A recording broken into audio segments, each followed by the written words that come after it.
Hello and welcome to the EV Charging Podcast, where we take you behind the scenes of the EV charging world in Australia and around the world.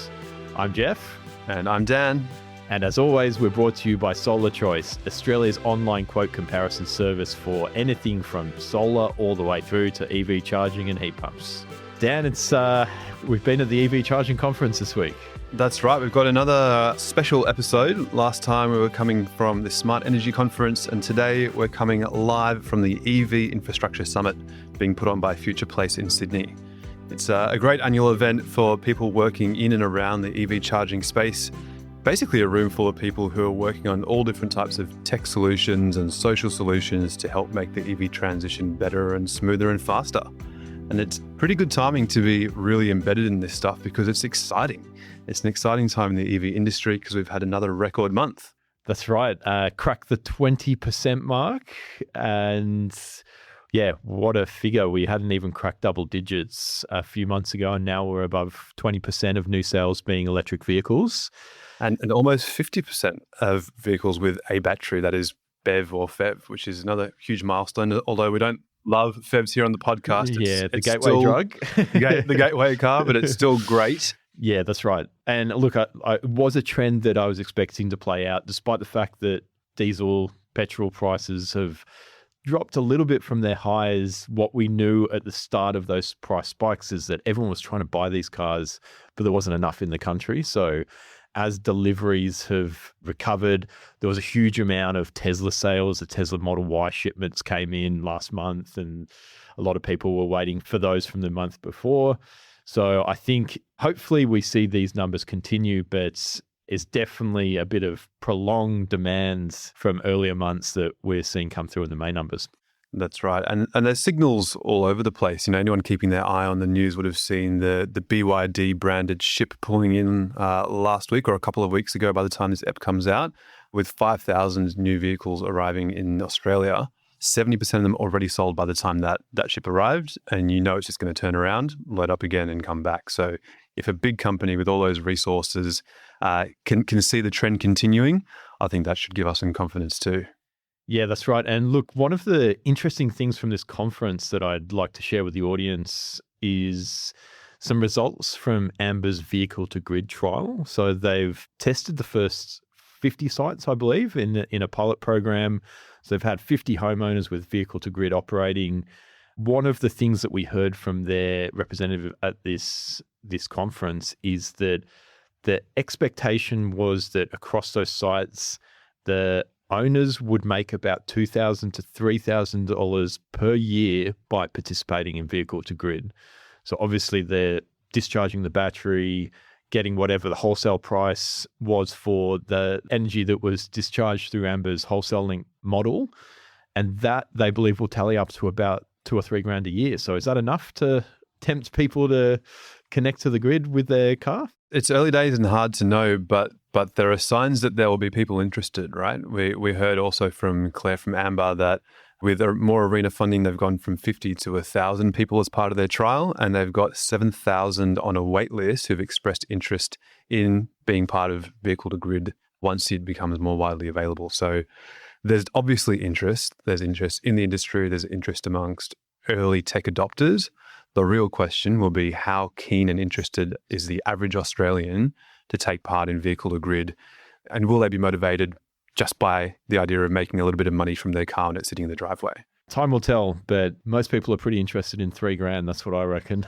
Yeah, it certainly helps when you look at the cost of owning a car over 10, 15 years, whatever it is for you. The idea of $2,000 or $3,000 back in your pocket per year is pretty hard to ignore.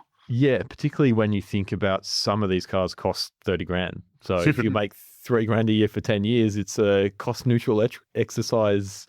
Plus you get to drive it around. Well, let's not talk too much about vehicle to grid ourselves, because as keen as we are, we've got one of the real experts joining us for a short interview on this episode. And that's actually the format for this show. Rather than doing one long interview, we've got 3 short chats that we had with different people at the conference who each have different areas of expertise. First up, we've got Portia Rooney. We have a chat about vehicle to grid, where it's up to in Australia, where it's tracking around the world. and the magic question, which is how much longer do we need to wait before you and I can walk into a store and come out with a vehicle-to-grid charger ready to go? After that, we're catching up with Alex Colleen from the ACT government for a chat. And last but certainly not least, Mark Wexler, who runs a company called Alpine Energy and has recently brought the world's first vehicle-to-vehicle charger onto the market. So all different angles, a whole lot to talk about. Let's just get into it. Joining us here on the sidelines of the event, we've got Portia Rooney. Portia, thanks so much for joining us. Thanks for having me. Welcome, Portia. And Portia, you head up your own consultancy, Net Zero Engineering Solutions. And I understand you specialize in the V2G, which is a hot topic at basically every industry conference for the last many, many years, but more and more so as time goes on, it becomes closer to being a reality for the average consumer. Can you give us a bit of background about your time in the industry, how you found yourself, really focusing on V2G? I think I bought a EV back in 2020 and I'd also decarbonized my home. I'd put in, great insulation, 13.5 kilowatts of solar on my roof and solar hot water. And I just couldn't come to also spending money on a home battery after I just spent a lot of money on a 75 kilowatt hour car battery. And so that was the motivation in terms of vehicle to grid. And at first I thought it was a lack of EV charger on them being available. So I thought, I'll make an EV charger. But yeah, it turned out more complex than that. So I've been on this journey since. So it came from a personal story of buying an EV and wanting to do it yourself, basically. Yeah, exactly. And what was the EV, if you don't mind me asking? Yeah, so it was a Tesla Model 3. And so I've had that since, loved driving EVs. And now I actually have two companies. So I have Net Zero Engineering Solutions, which, as you said, is more of a consultancy. But I also have set up another company called Batteries on Wheels, which I'm working with a company in the Netherlands called We Drive Solar to import their AC vehicle-to-grid charger into Australia. And they've launched a commercial product over in the Netherlands, working with Renault. And so I'm looking to bring that ecosystem into Australia. Okay. So it's not every person who even understands that there's this challenge, about vehicle to grid, or who would have picked up that that's a gap to be filled when you did. What were you doing beforehand? Like, what is your back? You've been in energy for a lifetime? Yeah. So I'm a process engineer and I'm actually from the dirty side, from the oil and gas industry and LNG industry. So you're reformed, is what you're saying? I've reformed. I got sick of hearing that gas was the transition fuel. And of course, once you electrify your home, you realize that the tech's all there. It's just a matter of knowing what to do. So it's more of an information gap for people rather than a technology gap. Yeah. Maybe before we get into too much technical detail, it's good to start on a few definitions, because when we talk about vehicle to X, V2X, there's a lot of things that sort of fall under that category, whether it's vehicle to grid, vehicle to home, vehicle to load. What's the best framework to use when we're talking about V2X?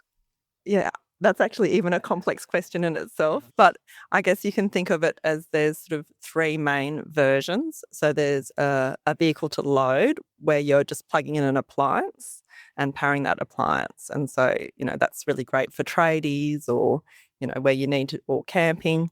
And then there's two other versions. So one is an off-grid version where you're doing backup supply, and then there's one that's grid connected.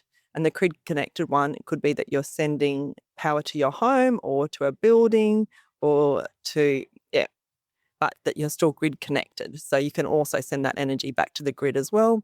And that's wonderful because we can support the whole energy system and transition as well. What I've been working on is a grid connected mode, so that you can actually also send energy back to the grid, or you can send it. You've got both options. Which is, of course, a much more complex beast to figure out and to solve, especially for the mass market, because the grid is complex and delicate and wide-ranging.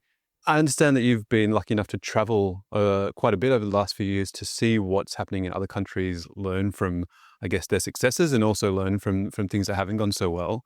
Where have you been traveling to, and what have you brought back? Yeah, so I was very fortunate. I received a Churchill Fellowship last year to travel overseas. I started in Switzerland at International Energy Agency's, it's a very long name, Electric Vehicle Technology Collaboration Program, Task 53 Multi-Party Interoperability Conference in Switzerland, which was a worldwide gathering of vehicle to grid experts, about just over 40 experts on vehicle to grid for 3 days. And you mentioned some partnership there in terms of batteries on wheels coming from Europe as well. Can you tell us a bit more about what's happening over there and what inspired that? Yes, so We Drive Solar is the company in the Netherlands that I've been working with, and so they've now got 500 vehicle to grid chargers and vehicles operational and they started in a city called Utrecht in the Netherlands, and then they've expanded to other cities in the Netherlands too. And they're doing a combination of public charging as well as private home charging. And they started with a car share company, which is pretty cool. So if you live in Utrecht in the Netherlands, and now some other cities in the Netherlands too, you can go and hire this Renault 5 car share vehicle, drive it around, and when you're not driving, plug it back into the public curbside charging, and it helps support the grid because, they've got big grid congestion issues in the Netherlands. Yeah, interesting. So given the number, it sounds maybe it's like some of the trials that we have here where there's maybe Renault has permitted a certain number of cars to do this, or is this something that, in theory could be rolled out to hundreds of thousands? Yeah, so now it's commercial. So it started with the 500, but now they've scaling it up beyond that. And it's quite special because they're production vehicles. So Renault and We Drive Solar have been working together for 10 years. So it's been quite a long journey, and also with the grid operator, Stedin, involved in that too. And so back in 2018, they launched the first AC vehicle to grid ecosystem on a prototype Renault Zoe, but now these are production vehicles. So that's quite special. And now in the Netherlands, if you're there, you can go down to your local Renault dealership, buy a Renault vehicle and sign up to Heg Energy, their equivalent to Amber, and you can buy your We Drive Solar charger, and you don't have to be part of this pilot program now. Okay, so it's available commercial to the masses. Yeah, that's great to hear. So it's wonderful because it shows it's leading the way, I guess, in terms of And vehicle have to you grid. heard, has there been a lot of interest from consumers to kind of take this up and take advantage of it? Then I don't know the exact numbers, but they've had a wait list for a couple of years with the public wanting to get involved. And so, within the last month, it's been launched to the public and not just within this sort of car share environment. And so do you have ambitions to bring this model to Australia? Yeah, exactly. So pick up this ecosystem and bring it here. That's one part of it. And then more broadly, to do that, you end up sort of having to solve bigger issues. And I'm also really interested in solving vehicle to grid for multiple OEMs or multiple parties, because it's just has such a great societal benefit. Yes. And also individual benefit. And I think having that individual benefit can help drive that societal benefit, because, as you say, people do also want to lower their own energy bills. So if you can do both, that's a win for everyone. Yeah. Because you really, you have your finger on the pulse of where things are up to in Australia with V2G. I'm interested in if you can give us a bit of a summary of what the challenges are that we're still as an industry trying to solve, and what that means for how close V2G mass public adoption is, or public availability, I should say. And I think a bit about the vision of where we want to get to. And I think where we want to get to is, you can go down to your local dealership, and any EV will support bidirectional charging. And we have widespread vehicle to grid infrastructure rolled out privately and publicly, and any vehicle works with any charger. So that's the direction we want to head to. But of course, that's the journey. And at the moment, some of the challenges is lacking the interoperability, in terms of not every EV and every charger that says it's vehicle to grid capable will work together initially. So this is the journey we want to go on. And some of that's being worked on under this International Energy Agency's Task 53 on, for a very long word, multi-party interoperability testing. So some of that is working out the standards and how to get those standards to be at a level where any charger and any car can communicate with each other.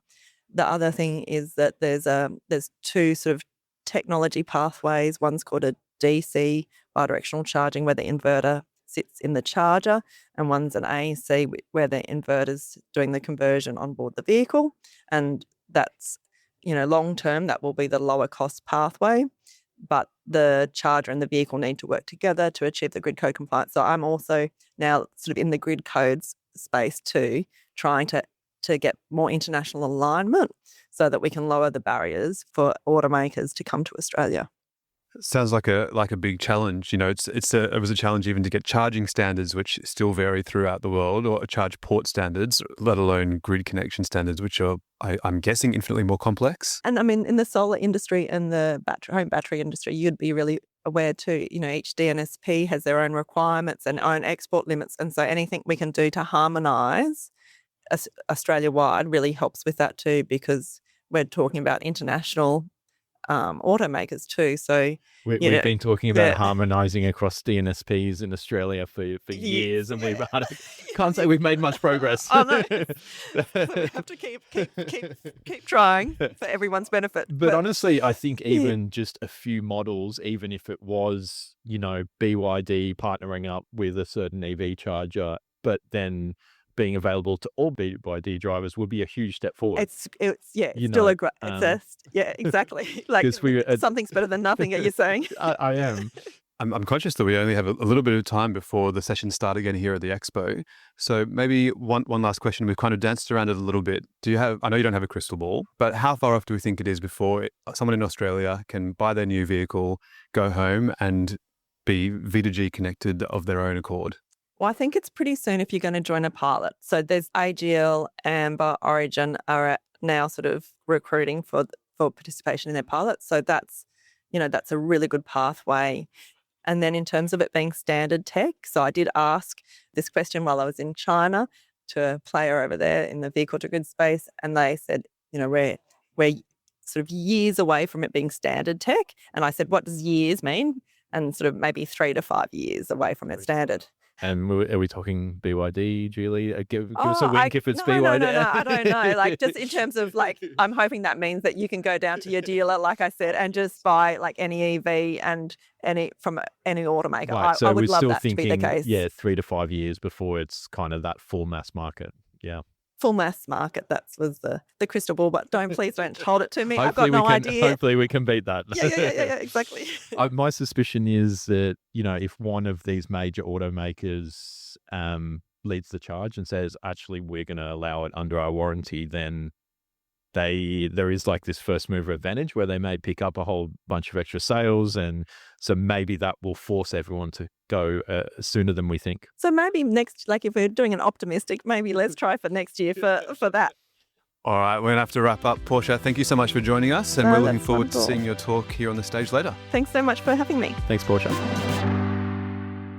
Really awesome chat there, Dan. Portia really knows her stuff when it comes to vehicle to grids. I was hopeful that we might be closer, but let's see how it pans out. Vehicle to grid is always a big topic, but there were some other things that we've seen go down at this conference. One that I took particular note to was Chow Lee from Origin was talking about a subscription offer that they're bringing to the market. It basically was described as $800 a month for a BYD Atto 3, which is the car I have. So my eyes lit up immediately. Yes. And it was all inclusive of the car, a vehicle to grid charger, and all home charging over the ongoing subscription basis. So completely cash-free approach. I guess, you're not working towards owning the car, hence the subscription. Or I will say, I'll caveat this by saying that it was light in information, so we'll see what the details are when it comes out. But I wanted to run some numbers against the novated lease that I took out to get the Atto 3. Yeah, sure. Let's do a bit of a comparison. So I'll say it's an AI-assisted comparison, but when you do the math on my novated lease after tax, it worked out to $28,800. That is the after-tax expense, and I think I can pay roughly about $20,000 to buy the car at the end of that point. If you look at the car sales market, the car's probably worth $35,000-$40,000, something like that. So there's some equity I've built up through the lease and ownership. So I guess you wouldn't get that through a subscription model. But when you work out the math on $800 a month for 36 months, you'll never guess what it comes to, exactly $28,800 as well. Very interesting. So I don't know if the AI model is working well, but I was pretty surprised that it came out with the same number. I'll say, so you do get a bit more value with this subscription in terms of you're getting a V2G charger. You get free home charging. Not sure what value I would apply to that, because I would say most of the home charging I've done has been in free windows off solar. So I don't really pay much for home charging anyway. But the vehicle to grid aspect is interesting. I assume when it's $800 a month, Origin is absorbing up that $3,000 a year that we heard about from Amber. So they're taking the benefits there and then giving that back to you through a simple subscription model. That makes a lot of sense for them. They're essentially distributing the energy storage to people, and they'll have batteries that they can make money from sitting in other people's driveways. But at the same time, they're giving people the ability to own a car that they might not otherwise be able to buy by spending the money up front. And like you said with the maths, it's pretty favorable terms. And if someone, for example, is unable to get a novated lease because they can't get it through their employer or they're self-employed, this is basically giving them an opportunity for a very similarly priced vehicle, identically priced vehicle by the sound of it, but through a different avenue. Yeah. So I think it would worry me a little bit that you're never actually owning the car. You're sort of agreeing to pay $800 a month into perpetuity effectively because you're never paying it off. It is. But one benefit that Chow did mention that I think is valuable and I would be willing to pay for is that you could swap the car. So you're not locked into owning, Origin owns the car. They'll take it back if you don't want it anymore. And that also means that, hey, when this new Geely car comes out or the Seeker comes out, you can go and swap it for that. Yeah, and that does have also a bit of a sniff of the novated lease model a little bit, where it's quite relatively cost effective to switch from the end of your current lease to a new lease on a new vehicle at the end. So light on details at this stage, and we don't want to pretend that people are able to go up and sign up for this next week. But it is really interesting to hear someone from obviously a very big company, Origin, talking about a very different business model for vehicle to grid to what we've generally heard about over the last couple of years from other companies who are usually basing their service or product around people being able to trade themselves and own that relationship themselves. Yeah, and it wasn't just the private sector that we heard from. There was, a lot of government representatives, and that's probably a good segue to throw to our next guest, Dan. Absolutely. Let's just jump straight into it. Our next interview that we'll get started on was with Alex Killeen. Welcome, Alex. Thanks for joining the EV Charging Podcast. Afternoon, guys. Thanks for having me. Now, I believe your title, and I'll try to get this right, is Director of Zero Emissions Vehicle Strategy for the ACT Government. Did I get that right? I'm glad you said it and I didn't have to. Yeah, it's a bit of a mouthful, but yeah, that's what we try and deliver. So our role's pretty broad. We look after everything from support for CPOs deploying public charging infrastructure. We support apartment buildings in deploying charging infrastructure for apartment residents to be able to charge at home. We also look after the deployment of charging infrastructure for the ACT government fleet, which is progressing along nicely. We have a fleet advisory service where we help businesses understand TCO, right-sizing charging infrastructure, the things that a lot of fleet managers aren't really familiar with. And we get to do some fun stuff like vehicle to grid as well. And so it sounds like anything concerning the EV transition and EV charging falls under your remit.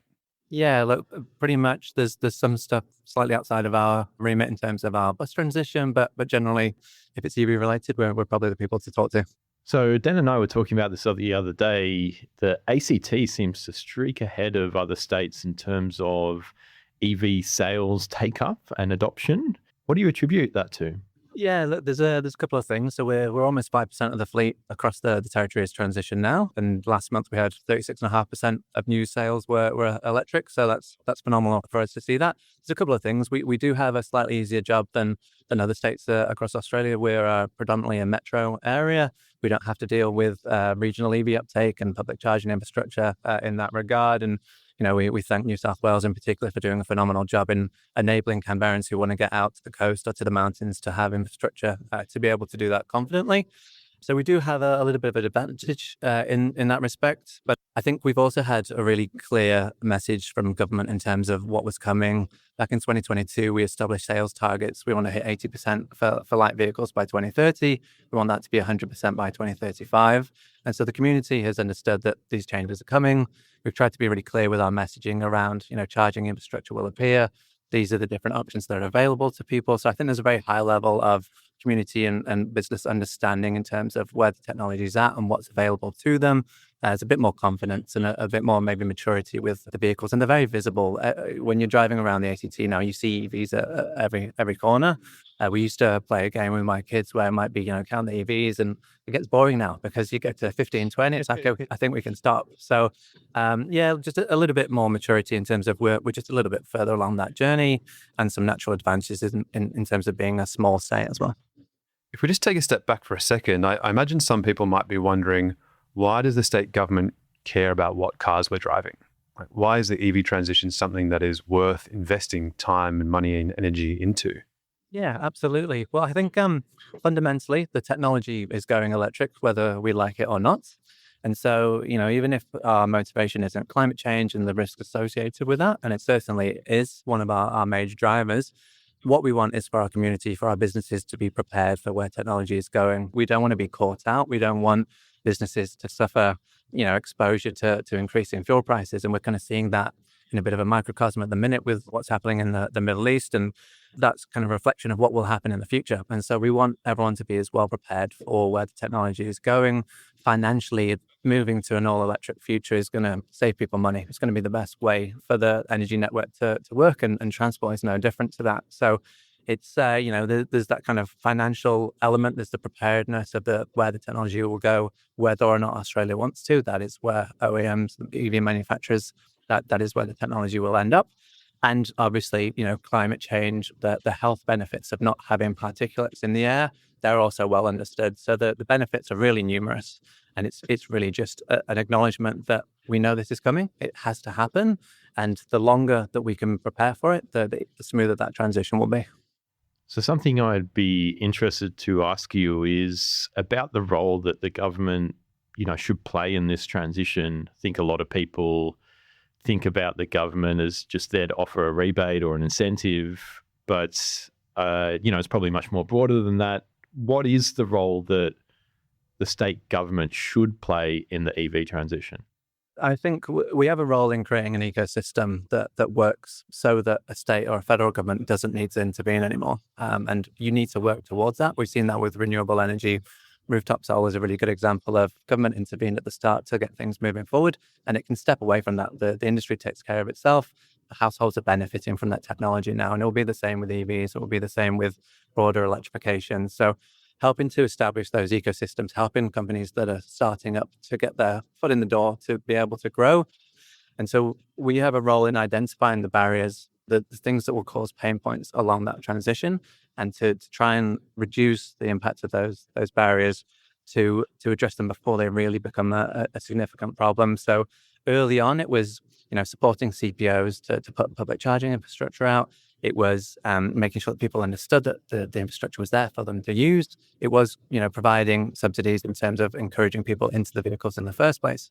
We can start to step away from some of those initiatives now because CPOs are they're becoming more mature, their process is getting better, the cost of deployment is coming down.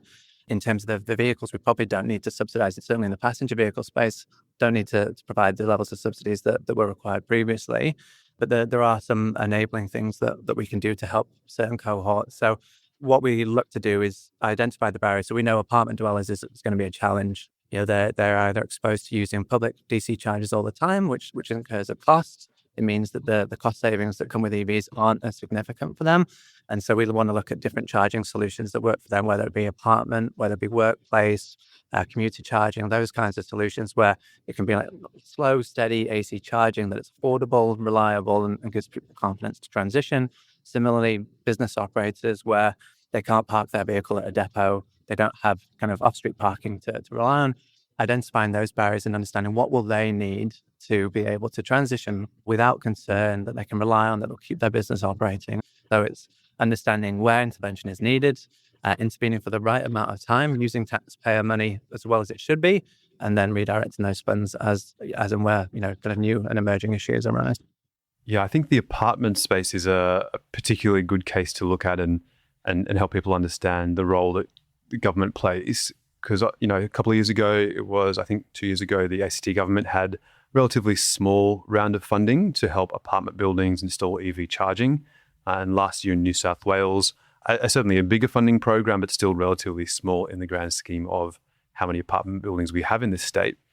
And, we often get calls from people saying, well, when's the next round of funding? But of course, those rounds of funding were not designed to permanently subsidize the installation of chargers in apartments. They were to prove that it's possible to put funding out there into the market so that there's better relationships between installers and consultants and strata managers, and so that the ecosystem starts to work well together. We can create blueprints, and then all of a sudden you've got a book that you can say, all right, future apartments, this is how you do it. It's straightforward. It can be done. These are the different ways you can engage. And it's not necessarily about just throwing endless money at a problem, which won't necessarily solve the problem. Yeah, absolutely. It's not for a state or territory or federal government to fund all of this infrastructure to be deployed, but to, as you say, create those blueprints, create the gold standard of this is how it should be deployed. This is the way that this technology is going to have longevity. It's going to have equity. People who want to have access to the charging in an apartment setting, whether it's shared, if that can work, whether it's going to be a charger per unit, whatever the right solution is for that setting that is cost effective, that cost can be spread over a reasonable amount of time for owners corporations to be able to do that. Whether the government has a role in terms of organizations like the CEFC providing green finance to enable that. What we've seen in the ACT is that for the majority of apartment buildings, the retrofit will be very difficult, but for many of them, deploying a backbone system and then people installing their own charger over time will absolutely make sense. It's difficult for an OC when they look at it, and for a 200 or 300 unit apartment, you can be approaching maybe $750,000, maybe $1 million. That looks like a lot, but if you spread that cost per unit over 10 years, then that's a few $100s per year. And so if you're saving $2,000 or $3,000 on fuel, then that absolutely makes sense. And so it's rethinking how that works, but making sure that the mechanisms for them to do that. So whether it's charging as a service, whether it's installers being able, or OCs being able to access some kind of finance to address that upfront cost, we know that there is a solution that's technically viable. And underground car parks are actually probably the easiest place to put EV chargers from experience. And so we definitely think that will roll out more and more. But you're absolutely right. It's create the blueprint, show people how to do it. Once it's understood and the businesses are there and they're confident with it, it will take care of itself. All right, I'm going to take the opportunity to double down. You heard it here, folks, from Alex, not from me, that underground car parks are a relatively straightforward place to install EV charging. Even though it is the type of space that a lot of people are concerned about, especially in apartments, people are worried about some of the risks and things they read in the paper. But it is possible, and it is actually relatively simple, certainly compared to installations in some other types of spaces. Absolutely. So from our government transition, we've installed hundreds of EV chargers in underground car parks. They are by far the cheapest place to do it. There's no civil works, cable trays and cable. It's relatively inexpensive. You can do a lot in terms of charging infrastructure within existing electrical load with a load management system, and apartments will be no different. From our perspective, the EVs are going to be in the underground parking. Whether or not there's a charger there doesn't really change the risk profile. It's just about, for our colleagues in the fire and rescue service, it's being able to isolate those chargers so that if they're addressing a vehicle fire, there's no issue in terms of live power. Fundamentally, should be that simple. It's easier said than done. But again, it's going to be this a case of, as it becomes more common, these concerns will start to go away. So Alex, just to talk to one of your points there, you see it as your role to break down some of these barriers that inhibit people to take up EVs. One of those undoubtedly is the misinformation and the myths that surround electric vehicles and the batteries within them. Do you think there's a space or a role for the government to play in terms of dispelling some of these myths, having some factual information up on a government website? Because often people do find government websites to be, a trustworthy source or something they can rely on when making a decision. Yeah, absolutely. And I think whether it's a case of that being done at a federal level, whether it's a case of that being done state by state, there's definitely a role for government to play in terms of, we've thought about the ideas of having a myth-busting list. And part of the challenge is that, maybe by having that list, you introduce new fears to a arena. And so There's an element of, I think there's kind of almost two camps of people. There are people who really trust the government and will read that and feel confident.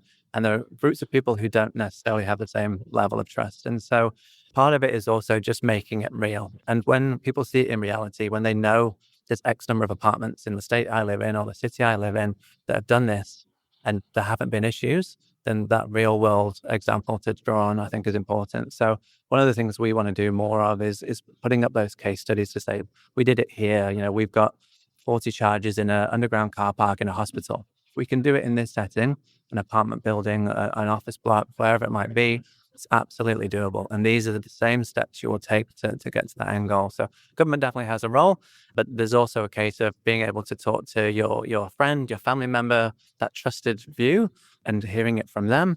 That also carries a lot of weight. And that's why we want to get people into EVs as quickly as possible, because they then become the champions who will help their friends and their family also feel confident enough to make that step into an EV. So tell us, Alex, on a personal level, you're driving an EV? Absolutely. Yeah, I've had a Hyundai Ioniq 5 for 2.5 years now.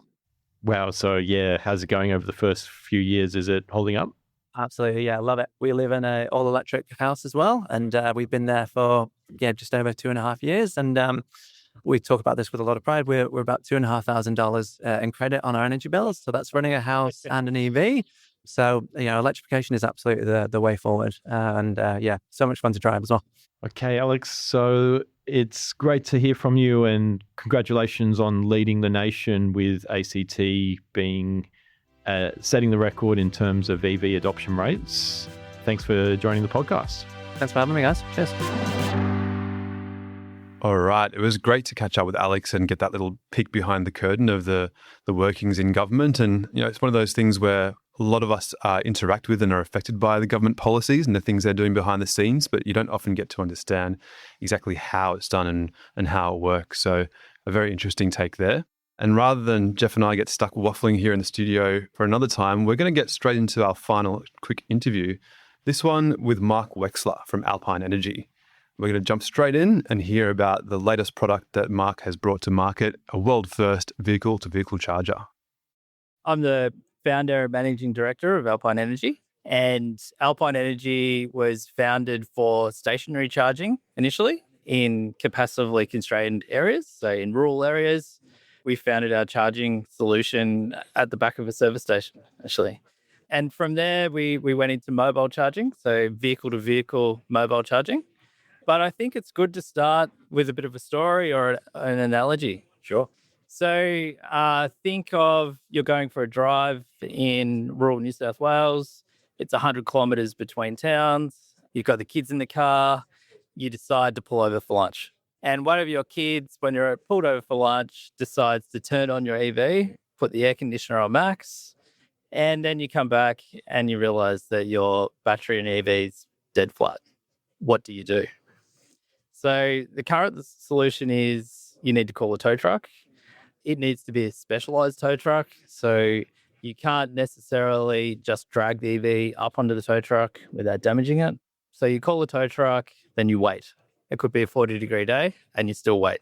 Finally, the tow truck comes, they take you to an EV fast charger, hopefully, charge your car and then on your way. So our idea significantly increases the customer experience. To a vehicle is dispatched, you go to the EV, within a couple of minutes you set up, you DC fast charge their EV.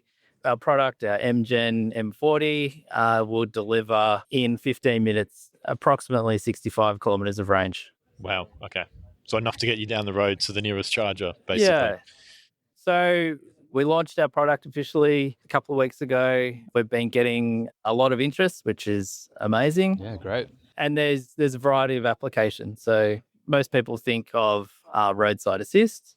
However, we've had interest from towing companies, which is great, and also DNSPs. So we've had our second power company, today was the second, come up to us and talk about resilience. So what happens if there is a major power outage? Could be from fire, could be from flood. How do you rescue stranded EV drivers en masse? And another application which completely surprised me, they said, Mark, could you, for example, instead of rescuing EVs, could you power a local service station to enable them to use the petrol station again? And we're looking at this sort of application as well. So there's lots of ideas on the horizon, and it's a lot of fun. Great. It sounds like it's relatively early days, having just being a few weeks after launch, but already having that interest and traction is fantastic. I just want to touch on the charging speed there. You said around 65 kilometers of range in 15 minutes. What speed of charge are we talking about here? So at the moment, we've got a 40 kilowatt DC charger with the CCS2 plug. We've actually integrated it with a payment system as well. So you can do tap and go payment.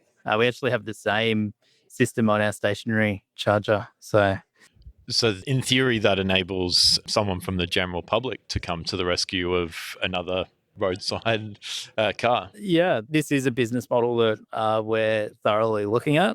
So it's product as a service, basically. So Yeah. So you mentioned the roadside operators would have a call out service fee and they can bill the customers. But yeah, that's if you want to get the general public involved, then they're, in like some kind of Uber app or something, some kind of equivalent, then there needs to be a payment mechanism to enable that. yeah, so it's convenience charging, basically. So our initial business model was on roadside assist, but we're having interest for convenience charging. So think of people who go camping over a long weekend. They want to use their EV on the campsite and they want some charge. They can use an app. They find out the local mobile charger and then they can go and then charge their car. Yeah, so there was, for anyone listening, there was a recent announcement, I think it picked up by the Age and the Australian, so reporting that this technology is a world first. So is that based on the DC to DC charge capacity? Yeah, that's correct. So we have proprietary hardware and software, and our innovation is patent pending. And to my knowledge, we're the only company that has technology that utilizes the existing vehicle battery infrastructure. So we have a petrol hybrid electric, and we use the battery. Once that battery is depleted, then the petrol engine starts, and then the donor vehicle essentially can then continue on their way. So actually, I'm fortunate enough, this is probably the second world's first that I've had. Oh, yeah? The first was putting batteries on power poles. Through my former employee, we did a pilot of 2 batteries going up on a power pole, then sought arena funding, and then we put out 37 of them. This has been picked up by other manufacturers, and it's become a worldwide product. So the battery, let's dive into that a little bit. What's the purpose of the battery on the power pole? Essentially, it's for power utilities. They put them on circuits that are capacitively constrained. Okay. So think of a hot summer's day, everybody turns on the air conditioner. What are the limits? Well, the limits of the circuit are the transformer, number one. And the worst case scenario is the fuses pop on the circuit and everybody loses power. So pole top batteries, one of their major roles is to supply power during a peak event, and temperature or high temperature is an example. So it provides a bit of boost of capacity in those sort of rare circumstances. Distributed local generation. Yeah, it does peak shaving, essentially. Also does voltage control. So they level the voltage on the grid, so they stop it going too high and too low at the same time. Yeah, okay. So back to the EV to EV charging, tell us a little bit about your plans to, I guess, roll out and, it's early days, but yeah, how do you plan to kind of scale out and supply the hardware? And are there any kind of pilots or initial contracts that you have in place that you're able to share? Yeah, I can share that we've got some partners. I won't name them. So we've got letters of intent from a major roadside assist company and also a large towing company. We've done an expression of interest to Arena, so we're waiting for hopefully a successful announcement. We've had interest from CSIRO as well. So our partnership network is definitely growing. So it's very exciting. Since our announcement, essentially the phone has rung hot. And tell us a little bit about the hardware itself, like where and how is these, I assume they're just effectively the hardware is a cable. Where are they made? Well, I can't give away all the secret sauce, but it is a DC to DC charger, which is different to the normal AC to DC charger that you see. So what it does is it converts the donor vehicle's battery voltage to the customer. So it does a voltage conversion and then acts as your normal DC fast charger. We have full control of the vehicle and the charger. We also have proprietary software so we can see what's happening in the charging sessions live. Yes. In the car itself, we have monitoring control as well. So we can control the car from the touchscreen in the car. Sure. Is there any compatibility constraints in terms of batteries or car models that would have come into play? Yeah, so our solution is agnostic. However, we've done all our, I guess, R&D with BYD to date. So we know their cars inside out, which is amazing. But we can port our hardware and software to any model of vehicle. Yeah. So, Mike, obviously, the potential partners out there, you're plugging into some expensive equipment in terms of batteries, core equipment in these vehicles. There must be some questions that come up around, cybersecurity, compliance. How do you tackle that at your company? Yeah, so we're starting off with the foundation. So we're becoming ISO 9001 and 14001 certified. Our next roadmap is 27001 and the mindset's already there. And I'm going to jump in for a second because a lot of our audience might be energy or EV nerds but might not know the things that you're referencing. Okay. For anyone who might not know, can you explain the standards? Yeah, so ISO 9001 means that you've got traceability of all your procedures and practice. So you, for example, have a manufacturing process that is completely documented. 14001 is environmental. So we have policy and procedure on where we source our componentry from and regulation around that. And 27001 is cyber secure. So just touching on why this is so important, we've partnered with a tier 1 supplier, Exor, and they are ISO 27001 compliant from the device level, so the hardware that we use, all the way through to their cloud systems. So coming from a power utility background, if you like, we understand the importance of enterprise solutions, and our mindset is to adopt and enforce an enterprise solution from the start. And it's really exciting. Great. Well, we're certainly keen. I know a lot of people at this conference will also be keen to see how the product evolves and grows in the market. It sounds like the market will play a big role in that to help you understand where the greatest value is and where the sort of quick wins or the quickest rollout areas will be. But it's something I certainly look forward to seeing how it evolves over the next little while. Certainly could have saved me a long wait on the side of the road a few months back, and I can't come soon enough as far as I'm concerned. So I think maybe some of our listeners have been in the same position, but I think this is one of those critical services that just makes EV ownership a little less stressful and a little more smooth. Yeah, I think talking to more senior people, the barrier to the uptake of EVs is definitely range anxiety, and growing up in rural New South Wales and Victoria, running out of petrol is real. And I think running out of electricity with your EV is probably even more so. So having a solution in place, it's exciting times. Great. Okay, well, that's all we've got time for today, Mark. Thanks for joining us. Thanks for having me. Cheers. And that is a wrap for episode 20 of the EV Charging Podcast. A special thanks to the EV Infrastructure Summit for inviting us along. It's been great to hear all things going on in the industry. And for anyone listening who didn't attend this year, if you work in the sector or you're looking to work in the sector, make sure you come along next year. It's a great space to get involved with all the things happening at the forefront of this exciting space. As always, this app has been brought to you by Solar Choice, and we look forward to seeing you on the next one.